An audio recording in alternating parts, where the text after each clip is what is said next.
Looking is not the same as seeing, however, and when it came to matters of faith, the seeing part of my life was where I needed help. I was witnessing miracles. My patients were occasionally sharing near-death experiences.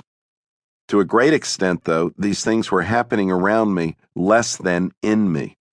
In this important way, I wasn't much better than those with darkened hearts, whom Paul speaks of in Romans 1.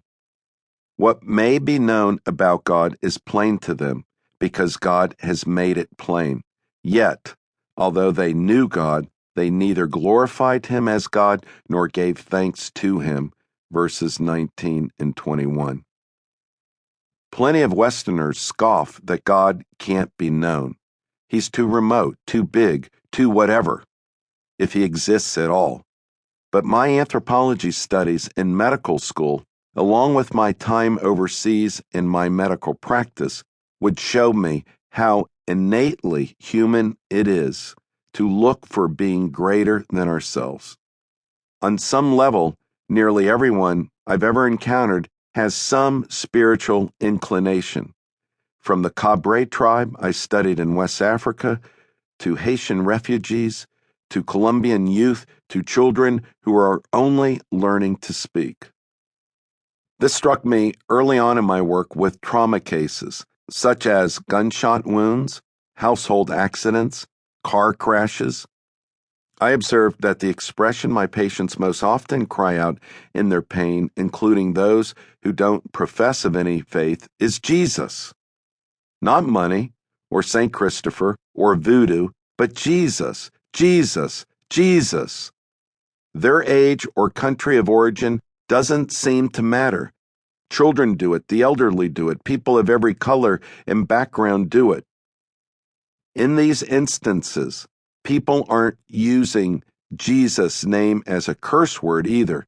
They say it in anguish, as a cry for mercy in the middle of their crisis. It often appears to be their only comfort. Why that name? I can't say for sure, but maybe it's because something at our core recognizes that he exists, even if we don't make a habit of honoring him or acknowledging his gifts. Drawn in. For me, the medical evidence of life after death were certainly opening up heaven and showing me God, but I was still in scientific observation mode more than not. However, the more I looked, the more I saw, and eventually, on a very subtle and sublime level, God started drawing me in.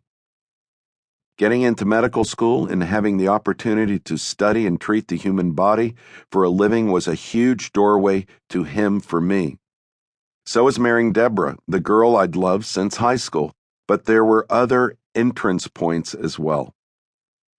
God surrounds every one of us with his kingdom at every turn, with messages and messengers, signs and gifts, and he has given it all to us so that we would turn our eyes and hearts towards him. Some people don't notice because they doubt that he cares. Many more, though, are missing daily hints of him simply because they're not paying attention. I'm no philosopher, but if there was no heart behind God's creative handiwork, then this planet on which we live would probably not look anything like it does. Really, why would an ambivalent creator bother? He could have just tossed us on a barren landscape, devoid of color and texture, music and mountains, emotion and language, where the weather never changes, no one interacts, no one is unique, and where nothing we do matters. If there was food, it would all taste the same. And if time existed, every day would be exactly like the one before. Thankfully, we've been given just the opposite, a galaxy full of wonders and so much more, every one of which is intended to attract us to the giver of all gifts. When I glance around me, I see a